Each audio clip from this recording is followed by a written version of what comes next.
มันต้องว่ากับเพลงที่ฉันร้องเมื่อกี้มันเซมันเช็ด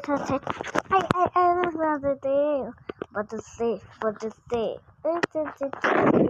เพลงนั้นนั่นแหละจะบอกว่ากันจะเป็นตัวละครเราจะมีตัวละคร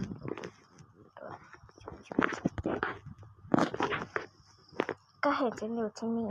ไม่ต้องปลุกฉันนะนี่บ้านเพื่อนมานอนบ้านเต็มอุ๊ยลืมเสื้อผ้าอะไรไปแล้วว่ามันเป็นยังไงอ้วนหรือเปล่ามันผอมลืมไปว่ามันผอม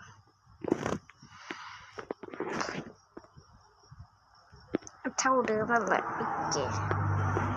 โทษครับ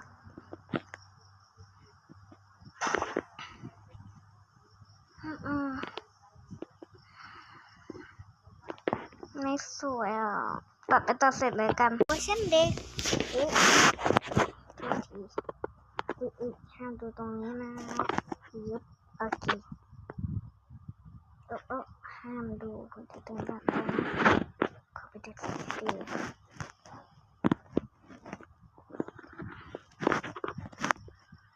ยังไม่เสร็จ